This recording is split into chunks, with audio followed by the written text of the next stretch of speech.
अब वैसे तो मार्केट में काफ़ी सारे गिम्बल्स लॉन्च होते हैं, हर महीने कोई ना कोई नया गिम्बल आता है, बट जो यहाँ पे एक गिम्बल है, this is something different. So meet the all new Moza air cross S, एक ऐसा कैमरा गिम्बल जिसमें जैसे आप अभी ये सेटअप देख सकते हो, मैंने अपना कैमरा भी लगाया हुआ है, फ़ोन भी है मोबाइल माउंट पे जो इसके साथ बॉक्स में आता है, मैं अभी अनबॉक्सिंग में आपको दिखाऊंगा, और साथ ही साथ मैं अपना इंस्टा 360 या इवन गोप्रो भी इसके ऊपर माउंट कर सकता हूं। तो मान लीजिए अगर मैं सेटअप लेके चल रहा हूं और इस तरीके से अगर मुझे कैमरा से वीडियो भी शूट करनी है और अपने मोबाइल फ़ोन से एक रेयर कैमरा से भी फुटेज निकालना है, या फिर अगर मैं अपने खुद के फेस को रिकॉर्ड करना चाहता हूँ, तो इस गिम्बल को यूज़ करके इस सेटअप के साथ मैं बहुत ईजिली कर सकता हूँ। यहाँ पे अगर आप देखोगे अभी ये मैंने गिम्बल को वर्टिकल ओरिएंटेशन में ही रखा हुआ है, एंड इवन इस पोजीशन में मेरा फ़ोन कैमरा दोनों अगर मैं यूज़ कर रहा हूँ वर्टिकली मैं शूट कर सकता हूँ, और इसको मैं वर्टिकल से हॉरिजॉन्टल बहुत इजीली कर सकता हूँ। सिर्फ एक इसका नॉब है, उसको हटाना है, उसके बाद मैं इसको इस तरीके से प्लेट को मूव करके हॉरिजॉन्टल ओरिएंटेशन में यूज़ कर सकता हूँ। पर कहीं आप ये सोच रहे हो कि ये गिम्बल सिर्फ इस तरीके से ही यूज़ होने के लिए, ऐसा नहीं है। मैं मोजा एयरक्रॉस एस को सिर्फ एक मिररलेस कैमरा यूज़ करने के लिए भी ले सकता हूँ, या फिर अगर मुझे सिर्फ फ़ोन को यूज़ करना है वो भी हो सकता है, और गोप्रो स्टैंड अलोन भी हम यूज़ कर सकते हैं। और उसका रीज़न ये है, इसके साथ जो प्लेट आती है ना, इस तरीके से मुझे 2 कैमरा माउंट यहाँ पे मिलते हैं। एक ऑप्शन है कि मैं अपनी एक प्लेट में अपना मिररलेस कैमरा या जो भी आप DSLR यूज़ करना चाहते हो, सेकेंड ऑप्शन है कि मैं दूसरे माउंट पे अपना फ़ोन या गोप्रो यूज़ कर सकता हूँ। तो ज़रूरी नहीं है कि एक ही प्लेट को बार बार हटा के मैं पहले कैमरा लगाऊँ फिर फ़ोन फिर गोप्रो, बिकॉज दोनों के लिए अलग स्लॉट्स बने हुए हैं, जो काफ़ी सही चीज़ लगी मुझे पर्सनली। देन अगर इसके पेलोड की बात करूँ तो अप टू 1.8 kg आप इसके ऊपर ईजिली यूज़ कर सकते हो। तो ये जो यहाँ पे पूरा सेटअप है, इसको अभी मैंने वेट करके देखा था, 1.5 kg के आसपास है, 1.4-1.5 kg के आसपास है, इसीलिए ये गिम्बल इसको ले पा रहा है।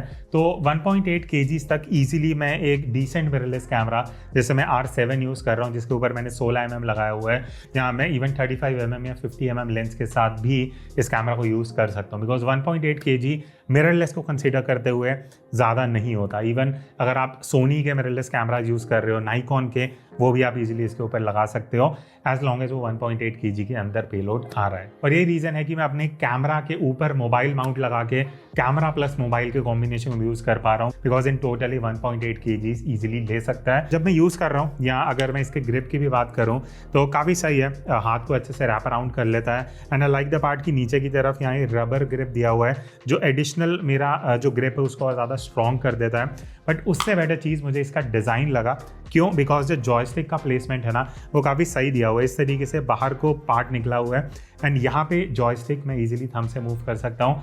अब इसका एक रीज़न ये भी है, नॉर्मली कई गिम्बल्स में जो जॉयस्टिक होता है ना, वो इस पोजीशन पे होता है जहाँ मेरे को थंब को स्पेशली एक्स्ट्रा मूव करना पड़ता है, बट मोजा एयरक्रॉस एस में जो प्लेसमेंट है वो काफ़ी आइडियल लगी मुझे।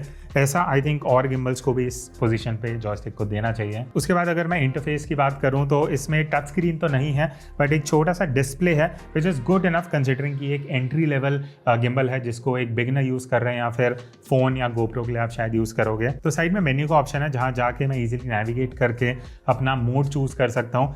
एक थोड़ा सा मुझे शुरू में कन्फ्यूजन हुआ था, बट देन मुझे इसकी आदत पड़ गई। This navigation could have been better, शायद सॉफ्टवेयर अपडेट से ये चीज़ बेटर हो सकती है, आई एम नॉट श्योर, पर मुझे बेसिकली राइट को क्लिक करके फिर राइट पे जाके फिर राइट मोड में जाके मुझे ऑप्शन मिलती हैं 3-4। तो बेसिकली मैं इसको पैन फॉलो मोड में यूज़ कर सकता हूँ, टिल्ट फॉलो मोड में, FPV मोड में। FPV mode basically roll motor जो है वो भी एक्टिवेट हो जाती है, या फिर जो लास्ट ऑप्शन है लॉक, जिसमें सारी एक्सेस लॉक हो जाती हैं और मैं कुछ इस तरीके से अपने गिम्बल को यूज़ कर सकता हूँ, स्पेशली अगर मैं ज़्यादा मोशन में हूँ या मूवमेंट कर रहा हूँ। अपार्ट फ्रॉम दैट ये बेसिकली एक स्विच ऑन करके यूज़ करने वाला गिम्बल है, ज़्यादा इसमें कन्फ्यूजन नहीं है, आपको बस बैलेंसिंग करना है, जो अगेन काफ़ी सही है, बिकॉज हर एक एक्सिस को आप खुद से बैलेंस कर सकते हो।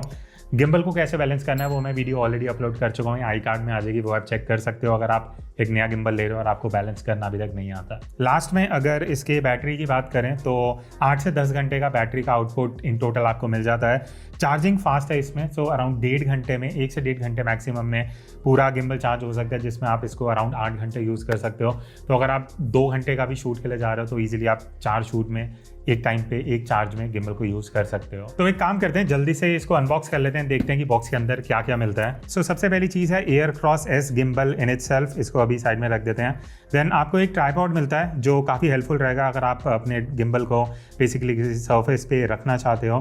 देन मिलता है एल ब्रैकेट क्विक रिलीज और एक फ़ोन होल्डर भी इंक्लूडेड है जिसको आप यूज़ कर सकते हो अपने कैमरा के ऊपर फ़ोन को माउंट करने के लिए। देन कैमरा शटर केबल्स हैं 2, यहाँ पे चार्ज केबल भी है एंड ऑब्वियसली एक कैरिंग केस। और मोजा एयरक्रॉस एस के साथ एक ये बैग भी आता है जो कई गिम्बल्स की तरह एक नॉर्मल बैग नहीं है, बिकॉज इसके अंदर मुझे पर्सनली काफ़ी सही चीज़ लगी कि इसका ये जो कटआउट है ना, इसको मैं निकाल के साइड रख सकता हूँ। और अब इसके अंदर इन्होंने पैडिंग दी हुई है इस तरीके से, एक सेकेंड मैं निकाल लूँ, तो ये कुछ पैडिंग है जिनको यूज़ करके मैं इस बैग को बेसिकली अपना कैमरा बैग बना सकता हूँ। तो अगर मेरा कॉम्पैक्ट मिररलेस कैमरा है या फ़ोन की किट है वो इसके अंदर ईजिली इस गिम्बल के साथ आ सकती है और मैं सिर्फ ये बैग को लेके कैरी कर सकता हूँ। मुझे अलग से कैमरा बैग और गिम्बल बैग कैरी नहीं करना पड़ेगा, इसी के अंदर मेरा एक कॉम्पैक्ट सेटअप ईजिली आ सकता है। तो इस तरीके से आप अभी 3 स्क्रीन पे मेरी फुटेज देख सकते हो। मोबाइल पे भी फुटेज आ रही है, मैं कैमरा पे भी शूट कर रहा हूँ और इंस्टा 360 1x2 पे भी ये फुटेज आ रहा है। और इस तरीके से अगर मैं वॉक करते हुए लेट्स सपोज को शूट करना चाहता हूँ, मैं व्लॉग कर रहा हूँ, तो मैं कैमरा का भी फुटेज ले सकता हूँ, फ़ोन का भी फुटेज ले सकता हूँ एंड ऑब्वियसली एक एक्शन कैमरा का, चाहे वो GoPro या इंस्टा 360। और इस तरीके से मैं तीनों कैमरा के साथ एक ही गिम्बल में स्टेबलाइज्ड फुटेज निकाल सकता हूँ। बट इसमें एक कैच है कि आप वर्टिकल में ही तीनों चीज़ें एक साथ लगा सकते हो। जैसे मैं हॉरिजॉन्टल में ये प्लेट को मूव करूँगा तो सिर्फ 2 चीज़ें लग सकती हैं, जिस कैमरा एंड द फ़ोन। अगर मुझे इंस्टा 360 या GoPro यूज़ करना है तो वो अलग से मुझे यूज़ करना पड़ेगा, तीनों एक साथ चीज़ें हॉरिजॉन्टल में यूज़ नहीं हो सकती। और इस तरीके से मैं ब्लॉगिंग के लिए भी इस गिम्बल को यूज़ कर सकता हूँ, बिकॉज मेरा जो कैमरा है उसका ऑब्वियसली मेन रेजोल्यूशन यूज़ हो रहा है और फ़ोन को भी मैं एज अ बैकअप यूज़ कर रहा हूँ। इसको मैं उल्टा भी घुमा सकता हूँ, जिस तरीके से मुझे फुटेज चाहिए वो मैं निकाल सकता हूँ। It's up to me, because ये जो गिम्बल है इसके साथ ही फ़ोन माउंट साथ में बॉक्स में आता है। तो इस तरीके से मैं दोनों कैमरा और फ़ोन से एक साथ फुटेज निकाल के अपने ब्लॉग में या इंस्टाग्राम पे यूज़ कर सकता हूँ। तो ये तो थे मोजा एयरक्रॉस एस के फीचर्स। अब एक बार इस गिम्बल का स्टेबलाइजेशन टेस्ट करते हैं और मैं आपको फुटेज दिखाता हूँ सो दैट आप अच्छे से जज कर पाओ कि एक एंट्री लेवल गिम्बल से आप कैसा स्टेबलाइजेशन अचीव कर सकते हो अपने कैमरा से।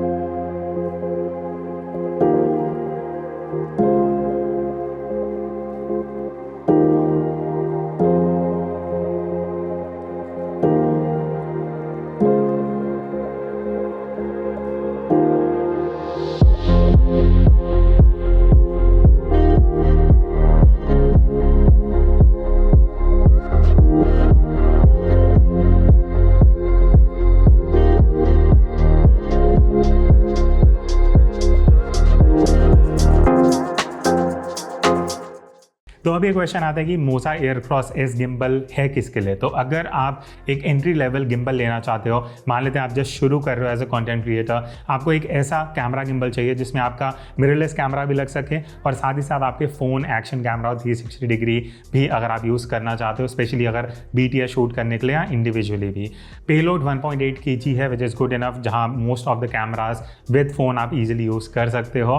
तो अगर आपको एक एंट्री लेवल गिम्बल चाहिए, this looks like a good option, but अगर आप एक प्रोफेशनल गिम्बल लेना चाह रहे हो then there are other options to explore as well, because this is basically an entry level gimbal जो आप मल्टीपल डिवाइसेस के लिए यूज़ कर सकते हो। अगर इसका जो लिंक होगा डिस्क्रिप्शन में मैं दे दूंगा, you can check it out if you are interested, या अगर आप इसके बारे में और एक्सप्लोर करना चाहते हो। I will see you in the next video, तब तक take care and keep clicking.